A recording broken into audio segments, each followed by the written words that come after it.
আমাকে কি দেখা যাচ্ছে? এই গাছটা আপনারা কেন ছাদ বাগানে করবেন? আমাকে কি দেখা যাচ্ছে? আসসালামু আলাইকুম। আমি আপনাদের সাথে জয় প্যান্টা গার্ডেন থেকে। এটা আমার একটা বানানা ম্যাঙ্গো গাছ। আমি এটা নিয়ে আরও বিগত সময়ে আরও ভিডিও দিয়েছিলাম। এই গাছটা আপনারা কেন ছাদ বাগানে করবেন সেটা নিয়ে আমি কথা বলবো আজ। এই আমের ভ্যারাইটিটা খুবই ভালো একটা ভ্যারাইটি, বাংলাদেশের আবহাওয়াতে ভালো পারফরমেন্স করতেছে।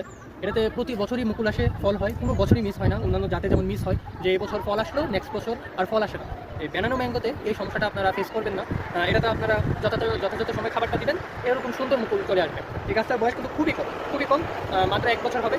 আর এই বাতাসের ভিতরে মুকুলের যে গ্রানটা আমার নাকে যাচ্ছে, মাধুর্যময়। হ্যাঁ, এটা নিজ হাতে লাগানো গাছ, এটা কী পরিমাণ শান্তি আসে, ফিল আসে, আপনারা এটা বুঝতে পারবেন না যারা এভাবে নিজ হাতে কষ্ট করে এত বছর, একটা বছর কষ্ট করে গাছ রোপণ করে এভাবে মুকুল পাইছে এবং ফল পাইছে, তারা জানবে যে আসলে শান্তিটা কেমন লাগে। নিজের হাতে গাছে মুকুল আসছে, ফল হবে, এটা আসলে দারুণ বিষয়।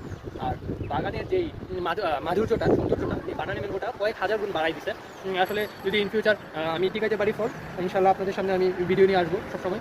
সবাইকে আমার আসসালামু আলাইকুম। সবাই ভালো থাকবেন, সুস্থ থাকবেন, সবাই বাগানের যত্ন নেবেন।